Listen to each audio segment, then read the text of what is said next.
Hi, friends. Welcome back to the Tough Friends Collective podcast with me, your host, Chelsea Gomez, also known on the interwebs as Oh, You're So Tough. If you are joining us for another episode, welcome back. And if you are new here, just a brief overview of the podcast. It's all about cancer, but speaking about cancer in real, authentic, and candid ways. So no walk to remember cancer vibes here. Most of the stories that we discuss on this podcast come directly from my cancer community on my Instagram page called Oh, You're So Tough. Speaking of Instagram, today's topic is directly from my Instagram page, and it's inspired by a drawing that I did about identity and cancer and how a lot of your identity can get wrapped up into cancer. So let me go ahead and read the quote that I posted. So the drawing that I made said, "I don't want cancer to define me, but I can't deny the mark it has left on every inch of my being." There are certain days that I get wrapped up in those feelings of feeling like I'm just the cancer girl. I only have what I have today because of cancer, and that's the only reason people pay attention to me. And I don't like feeling like that. I am a person. I am more than cancer. You are more than cancer listening to this. And so I think that it's important that we have this discussion and normalize a lot of these feelings. And I hope to do that in today's episode. So speaking of today's episode, if you do enjoy the podcast, please follow along on whatever you're listening to it on. Spotify, Apple Podcasts, YouTube. Please subscribe, follow, and if you could rate the podcast, give it a nice rating, some nice comments, I would truly appreciate that. So to kick off the discussion on this topic, I want to read a submission that I've received through my page on this topic. I have several that I picked out that are very relatable to what we're discussing today. And the first one I want to read is, "I feel like that's all people see when they look at me." Just let that sink in for a second. That quote truly does speak volumes, and I have felt that exact same way many times, whether I was in the middle of active treatment to even just the other day when I drew that quote. I mean, I feel like that. It goes up and down, but I feel like that a lot. I feel like an imposter sometimes. I don't know why. I just do. Let's talk a little bit about where these feelings come from. What is the reality of living with cancer, and why can it feel like it becomes your whole identity? So the first reason why cancer can really feel like it becomes your identity is really the way that cancer comes in and moves into your life and takes over everything. It changes everything in your life. You go from living a quote unquote normal existence to the next day figuring out how you're going to survive. Like, you are facing a life and death situation, and clearly something like that becomes the center of your universe. And so when there's so much emphasis being put on cancer, it can feel like that is all your life entails, is just appointments and illnesses and side effects and all of that. So it's easy to see how you can feel like, wow, I don't have any of my normal life anymore. All I am dealing with is this freaking cancer. So the second reason that cancer really feels like it becomes your identity is the way that friends and family deal with the cancer news. I know for me, it became like the only topic of conversation with my family, my friends. How are you feeling? How are you doing? Like, there was no more Chelsea. It was just the cancer girl. I didn't get texts about funny stuff that I used to get texts about. I didn't get normal questions. I got all of these just, I don't know, it made me feel like people were looking at me and being like, poor you. People who were my friends, I think, felt like they couldn't complain about anything that was going on in their normal life because I was going through this. And there's a difference between, you saying you have cancer and someone going, "Oh, well, I had a cold once and it's just like that." No.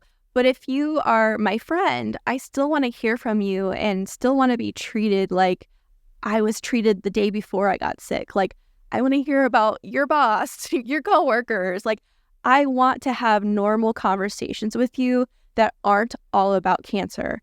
And unfortunately, I'm not blaming the people in our lives because obviously you don't know what to say, really.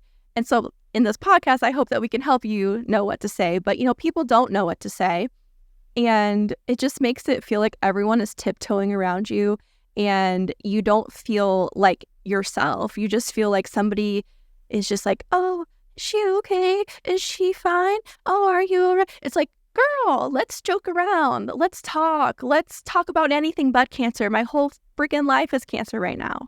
And with that, another layer of this identity in cancer is that your brain is so focused on like survival, like fight and flight, that I was so anxious. I still get like this. If I get a weird symptom, I'm like, I'm Googling, I'm freaking out. Externally, I look calm and okay. But let me tell you, when I'm on one of those, like, what was that symptom? Oh, crap. Am I itchy because of this? Do I have shortness of breath? What is going on? My mind starts spiraling into anxiety. And that is so normal because you are facing life and death situation. If you feel like you're entering back into the life and death situation, of course your mind is going to run and spin and go to all sorts of conclusions. And especially, while I was in treatment, I was Googling everything, looking up statistics, joining all the groups. That's all I was consuming. I was going to appointments. I was hearing from my friends asking me about cancer. I was Googling cancer. Everything was cancer. Where was I? I was gone. I felt gone for such a long time. I felt erased from my life. And another thing that made me feel just small and not like myself is the tendency to put people with cancer on a pedestal and automatically assign them labels such as inspiration, brave, warrior, fighter, strong. Like those, if you identify with those sorts of labels, please know that that is perfectly fine and that is okay. You do you. But the thing is, society itself, once they hear you're a little cancer patient, they like take you and they put you in a box. And I didn't fit in that box, okay? I thought that cancer sucked. I didn't feel brave about it. I didn't feel strong about it. I felt scared. I was tired all the time. I felt upset. This whole thing is ruining my life. You know what I mean? But meanwhile, people are over here being like, whoa, Chelsea, you're such an inspiration. And I'm just like, inspiring you to do what? Not die? I just felt like everything I had done so far in my life was replaced with some accomplishment of not dying. I just think that these sorts of labels and the societal view of a cancer patient, it reduces people to their illness. Like, I am more than a cancer patient. I am a person. And so much of society and friends and family and even yourself, you forget that. You forget that you're a person sometimes. Another submission that I find relevant to this topic is cancer is the first thing I'm asked about, but then I'm hurt when they don't ask about it. So going back to how friends and family interact with us once we get diagnosed, there's definitely a fine line of I want to talk about it, but I don't want to talk about it. I want you to acknowledge it, but I don't want it to be all about cancer. And I know that that's extremely confusing for people who are attempting to be supportive to us, but it's extremely confusing to us too. I mean, we don't have all the answers either. And we want you to be there next to us to figure it out with us, to hold our hand, to listen. I think that's the number one thing. If you can listen, truly listen without judgment, without trying to fix it, that is the best way you can support someone. So the next thing I want to talk about is physical changes. Clearly, most people going through cancer have some sort of physical change. Some don't, but most of us do, whether it be surgeries we've had to go through, hair loss, weight gain or loss. I know for me, I didn't even feel like I knew who I was looking at in the mirror. When I looked in the mirror, I saw cancer. I saw a bald girl. I saw rings under my eyes. I saw a defeated person. And grappling with these changes in your appearance are really hard to wrap your mind around. For women, especially, our hair is one of the things that we hold on to, we cherish. For me, that was a big part of my identity. My mom was a hairstylist for 25 years, and I would go to her salon and hang out with the ladies and get my hair done. And I spent the better part of 2 years or maybe even more bald. And that was a huge part of my identity that was taken away. And so it doesn't just have to be hair. There are many different physical changes, as we talked about. I have scars from my multiple surgeries that I didn't have before. And even if I'm not thinking about cancer now, when I look in the mirror and I see the port scar or I see the biopsy scar, I automatically think cancer. So it can be difficult to separate your sense of self from what is happening to you, what you look like right now. It's extremely difficult. I remember being in the hospital during my transplant, and they had given me so many fluids that my hands were swollen like balloons. My face was swollen. I was bald. I could barely get out of bed. And I just felt the lowest of low about myself. And even though my husband was there going, "You're beautiful. You're still beautiful," I was like, "No, I'm not. I'm not. And I don't feel like me. And I feel like SHIT, basically." Thinking about that, it makes sense why, once again, our whole life is consumed by it. Friends and family only ask about it. We are only thinking about it. And when we look in the mirror, a lot of times we're looking at cancer. How could you not feel like so much of yourself has been lost? Another one I want to touch on is the way that cancer takes away a lot of our other identities. So, for example, I was a very dedicated working person before I got sick. I had a job where I worked 70 to 80 hours a week, and a lot of my identity was wrapped up in that job working. And when I got cancer, I wasn't working anymore. I didn't know how to really wrap my mind around that.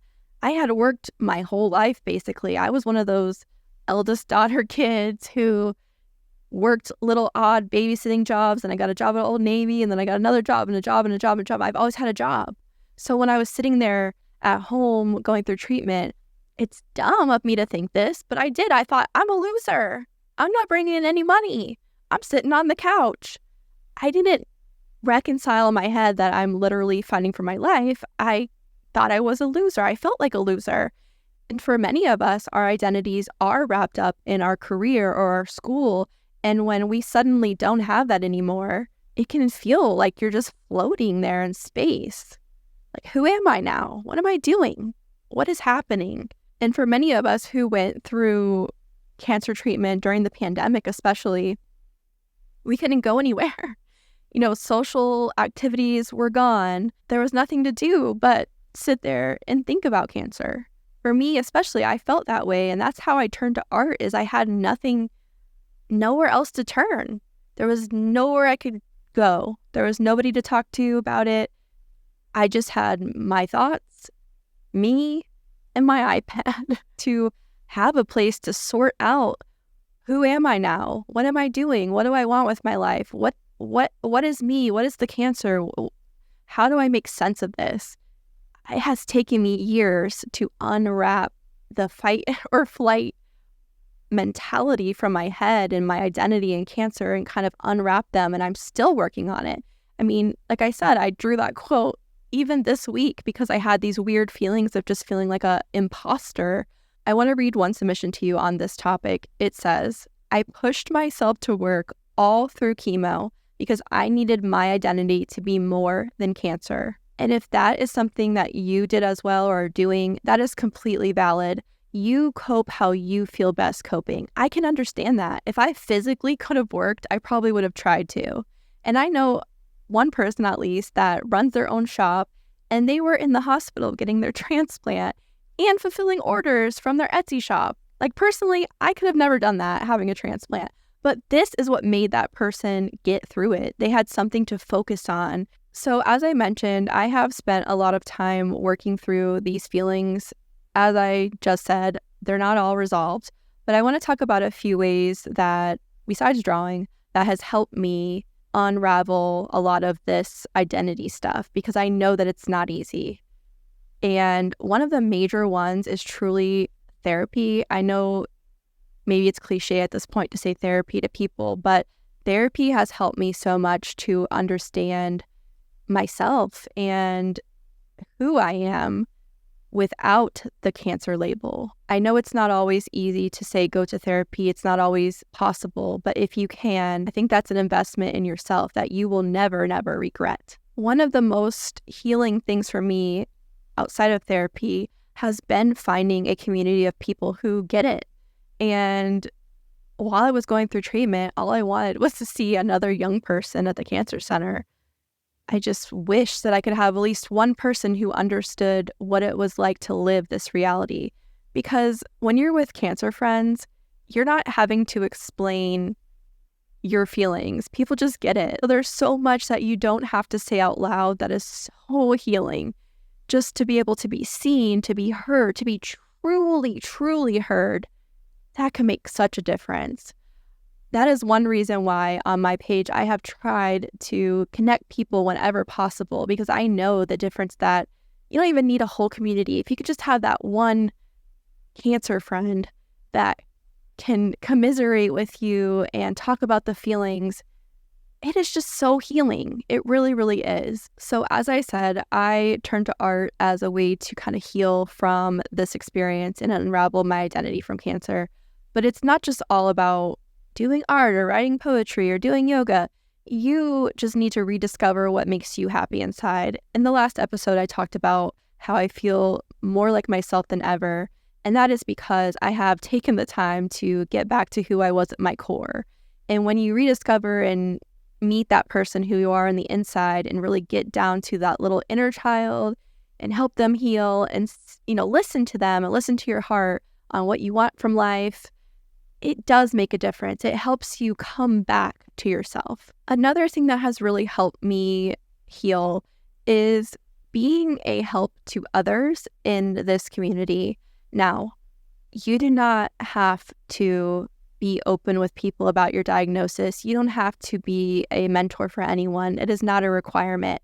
I just know for me, it has been so healing to help people feel seen or put something into a drawing or into writing where it's like, wow, I could never really put my finger on what I felt like until I saw this or until you said this. And if you can be that person for someone, even in small ways, I think that does help so many of us feel like we have a purpose behind all of this crap. Like, if I can help someone not feel so alone during their cancer experience or understand how they're feeling or put a name to something like anxiety, that helping and paying it forward, I think it really does help heal you. And the last one is just giving yourself grace, okay? Some days are going to be better than others when it comes to these feelings. I go through so many ups and downs.